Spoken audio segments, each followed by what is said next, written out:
Você está em Conjecturas, o podcast do Franzé Barros.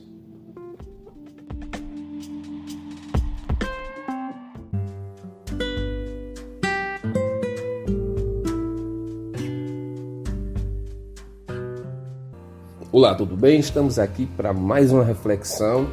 Eu estou entrando numa reta final sobre as minhas concepções de fé. Veja bem, em 2006, Augusto Cury lançou o livro O Mestre dos Mestres. Um livro inspirado na pessoa de Jesus. Ele já comentou várias vezes em entrevistas que essas pesquisas que ele fez sobre Jesus acabou levando ele a se tornar um cristão, mas eu não vou entrar nesse detalhe. Ele lançou O Mestre dos Mestres e posteriormente mais 4 livros que veio a ser a série Análise da Inteligência de Cristo. Se você não leu, eu indico porque é muito bom. Não cheguei a ler todos os livros, mas 2 eu cheguei a ler, certo? E Augusto Cury é um autor nacional, contemporâneo, muito famoso, já tem livros traduzidos para cerca de 70 países, só no Brasil. Ele já vendeu mais de 25 milhões de livros, isso aí é um recorde, certo? Mas por que eu estou comentando isso? Porque muito do que as pessoas sabem sobre Jesus, elas sabem de livros como os livros de Augusto Cury ou de um outro livro, às vezes de autoajuda, é um livro histórico. São livros que falam sobre Jesus, né? Ponto. Outras pessoas nunca leram um livro sobre Jesus, elas leram um capítulo de um livro sobre Jesus, elas leram sobre Jesus nos livros de história do ensino médio, elas leram um artigo sobre Jesus, mas nunca se interessaram ou se aprofundaram na biografia de Jesus. Eu não sei se você sabe, mas existem 4 biografias oficiais de Jesus. Praticamente tudo que já se escreveu sobre Jesus foi baseado nos 4 evangelhos, que são as 4 biografias de Jesus. Então, nesta reta final, eu vou focar no cristianismo. E o cristianismo é a religião de Cristo, de Jesus, certo? A base, o alicerce do cristianismo é Cristo. Com isso, eu quero dizer que se você, por exemplo, é uma pessoa que a sua expressão de fé está baseada na teologia afro, ou na teologia kardecista, ou até mesmo no islamismo, na minha cidade, eu encontro vez por outra mulheres que com um turbante, ali a gente sabe que elas são islâmicas, né, adeptas da religião islâmica, ou de qualquer outra religião, até mesmo ateu. Então, talvez isso não faça muita diferença para você. Mas uma coisa interessante. Alguns cristãos, algumas pessoas dizem assim, eu sou cristão. Mas elas se autodeclaram cristãs sem Cristo. Elas são cristãs, mas não sabem nada sobre Jesus. Talvez o que elas sabem é o que elas assistem num filme que passa na Semana Santa. Elas não conhecem a obra e a pessoa de Jesus, mas se autodeclaram cristãs. E dizem que o cristianismo ele é baseado no amor. Então, se nós amamos, nós somos cristãos. Isso é um erro de afirmação. Não sei se você sabe disso. Porque o cristianismo ele não é exclusivo, ele não é a única religião que se baseia em amor. Praticamente todas as religiões, se você conversar com um profundo conhecedor da religião de matriz africana, ele vai falar de uma religião fundamentada no amor. Se você falar com um kardecista, ele vai falar do amor, certo? Se você falar num conhecedor de religião oriental, ele vai falar no amor. Então, o cristianismo ele não é baseado no amor da forma como você imagina. As religiões que são praticamente 100% inspiradas no amor. Então, se você tem uma fé baseada no amor, você talvez não seja cristão, você seja um religioso, beleza, tá bom? Então, vamos lá. Vamos falar um pouco de Jesus. Essa e a próxima reflexão se pretendem a isso. Primeira coisa interessante sobre Jesus é o seu nascimento virginal, que muitos dizem que é um mito e outros apontam apenas como um sinal de que ele era uma pessoa importante. Eu não vou aqui entrar nos detalhes, porque não é essa a pretensão dessa reflexão. Mas uma coisa eu posso lhe dizer, a forma singular, diferente como Jesus nasceu, era necessária, era importante para ele cumprir o que ele se propunha a vir cumprir. Se a condição humana, veja só, se a condição humana, eu vou tratar disso em outra reflexão mais à frente, se a condição humana, a nossa antropologia, a análise da nossa natureza mostra que nós somos aquilo que a Bíblia diz que nós somos, e a Bíblia diz que somos pecadores, Jesus não podia nascer igual a todo mundo, porque senão ele nasceria uma herança adâmica, ele nasceria um ser pecaminoso e ele não estaria apto a cumprir a sua missão. Segundo a Bíblia, só 2 homens nasceram puros: Adão, que depois se corrompe, e Jesus, que é chamado na Bíblia de segundo Cristo, certo? Mas isso é coisa para se comentar depois. Agora veja algumas afirmações de Jesus. Em Lucas capítulo 4, Jesus leu um trecho do profeta Isaías e ao ler, ele diz: o Espírito do Senhor está sobre mim, porque ele me ungiu para anunciar boas novas, libertação aos cativos, etc. e tal. Jesus fecha o livro e diz: hoje se cumpriu essa profecia, apontando para ele. Então, uma afirmação importante. Ali em Lucas capítulo 4, e principalmente o versículo 21, quando ele faz essa afirmação, ele diz que ele era o Messias. Esse Messias que até hoje a maioria dos judeus não aceita, mas existe uma corrente de judeus messiânicos, que acreditam que Jesus é o Messias. Mas essa afirmação foi radical para a geração dele. Para nós, não é nada demais. Para um judeu, ele dizer que ele era o Messias foi algo extremamente radical e ousado, certo? Capítulo 14 do Evangelho de João, Filipe, um dos apóstolos, Filipe, um dos seus discípulos, diz: Senhor, mostra-nos o Pai.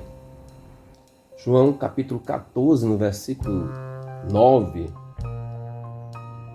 diz assim: disse-lhe Jesus a Filipe: Filipe, há tanto tempo estou convosco e não me tendes conhecido? Gente, isso para os cristãos da nossa época não parece uma afirmação muito relevante. Mas o discípulo pede para ver Deus. E Jesus diz: aqui, eu sou Deus. Essa afirmação era passível de morte, certo? Tanto é que em João capítulo 10, voltando um pouquinho, João capítulo 10, no versículo 10, Jesus disse que ele e o Pai são a mesma pessoa.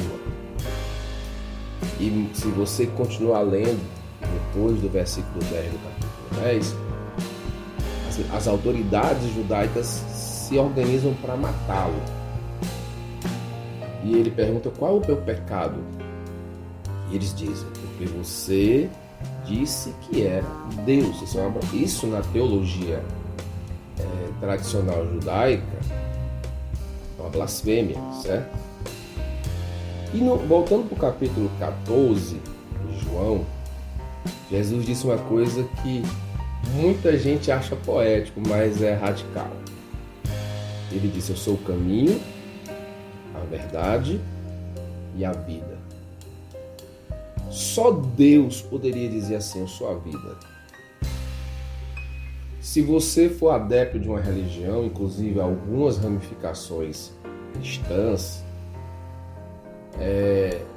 você vai encontrar pessoas, inclusive líderes, pregando que você tem que, por exemplo, cumprir os 10 mandamentos. É um exemplo, Você tem que cumprir um roteiro religioso, cumprir uma doutrina religiosa para você angariar sua salvação.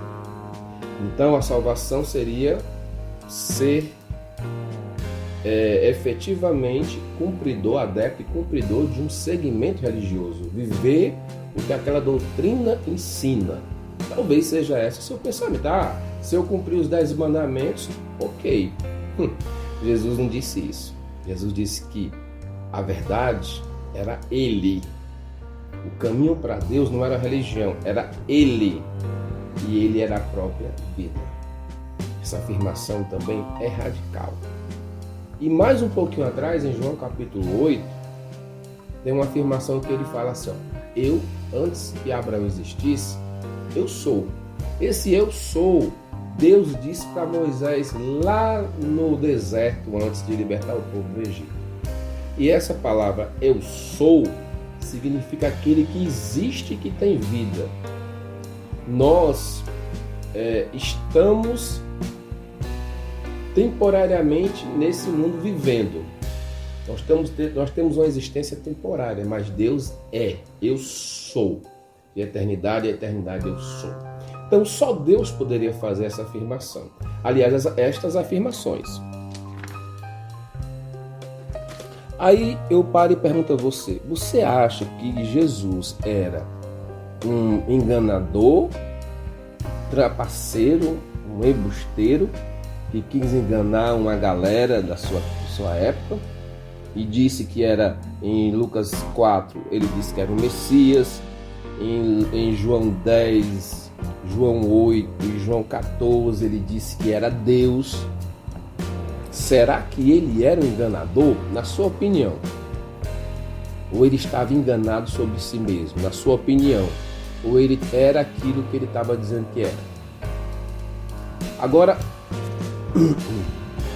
eu vou ler para você um relato de um homem que disse que encontrou-se com Jesus, mas não aquele Jesus dos evangelhos dos 4 anos de vida de missão na terra, mas um homem que disse que encontrou Jesus depois de ressurreto, certo? Anos depois, o apóstolo Paulo. E em Filipenses, no capítulo 2, a partir do versículo 5, ele diz o seguinte, Filipenses 2 e 5. Tende em vós o mesmo sentimento que houve também em Cristo Jesus, pois ele, subsistindo em forma de Deus, não julgou como usurpação ser igual a Deus. Antes, a si mesmo se esvaziou e assumiu a forma de servo, ou seja, de homem. Tornando-se em semelhança de homem, é reconhecido em figura humana. O que o apóstolo Paulo está dizendo? Que Jesus é Deus. Quando eu digo assim, no tempo presente, é porque eu creio que ele está vivo. Ele existe. Ele não é uma figura mítica que viveu no passado e morreu para mim, certo? Paulo diz que ele é Deus que se fez carne, assumiu uma aparência humana, certo? E no livro seguinte, em Colossenses, no capítulo 1, o mesmo apóstolo Paulo diz no versículo 15 até 17. Este, falando de Jesus, é a imagem do Deus invisível, o primogênito de toda a criação, pois nele foram criadas todas as coisas, nos céus, sobre a terra, as visíveis e invisíveis, sejam tronos, sejam soberanias, quer principados, quer potestades, tudo foi criado por meio dele. Dele quem? Jesus. Paulo diz que tudo foi criado por Jesus, por ele, por meio dele, para ele. E diz no versículo 17, ele é antes de todas as coisas, e nele tudo subsiste. Gente, o apóstolo Paulo está dizendo que Jesus é Deus, porque ele diz, ele é a imagem do Deus invisível. Você não pode ver Deus, olhe para Jesus e você vai ver Deus. O versículo 16, ele diz que tudo foi criado por ele e para ele. Diz que ele é antes de qualquer coisa e tudo nele, tudo subsiste. Então, o apóstolo Paulo afirma que Jesus era Deus. O apóstolo Paulo afirma que Jesus é Deus. Então, com isso eu lhe afirmo duas coisas. Se uma pessoa religiosa afirma que Jesus é Deus encarnado, ele é cristão. Se uma pessoa religiosa afirma que houve um Jesus, tipo um profeta, que viveu na antiguidade e que sobre ele criaram um mito, dizendo que ele era o Messias e Deus, essa pessoa é religiosa. Mas essa pessoa não é cristã, certo? Agora, ali eu falei das coisas que Jesus comentou, né? Falou de si. Agora, aquilo que os evangelhos comentam que Jesus fez é uma coisa absurda.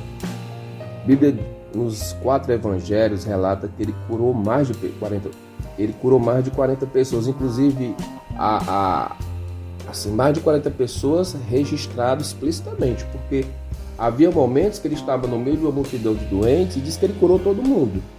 Houve momentos, como em João capítulo 5, que ele estava no meio de uma multidão de doentes, curou apenas um, que foi o paralítico do tanque de Betesda. Então ele curou centenas de pessoas, com certeza, certo? Então ele teve curas físicas feitas por ele. Ele curou leprosos, que era uma doença incurável. Ele restaurou vista de pessoas cegas de nascença, que um cego de nascença acreditavam os judeus que era uma maldição do próprio Deus, que se nasceu cego é porque era Deus que tinha feito assim. Ele curou hemorragia crônica, como aquela mulher com 12 anos com hemorragia, hemorrágica. Ele teve várias ocasiões de realizar a libertação de pessoas possessas, entre elas a mais famosa é do endemoniado gadareno. Jesus desafiou as leis da física, ele transformou água em vinho, aí foi um processo químico poderoso, né? Multiplicou alimentos, multiplicou pão, multiplicou peixe. A Bíblia diz que ele caminhou sobre as águas. A Bíblia não diz que ele levitou sobre as águas, que ele flutuou sobre as águas, mas ele caminhou sobre as águas. E aí ele tinha que alterar a sua densidade molecular, né? E ele ressuscitou. E ele realizou ressurreições. Ele ressuscitou a filha de uma viúva, está no Evangelho de Lucas, no capítulo 7.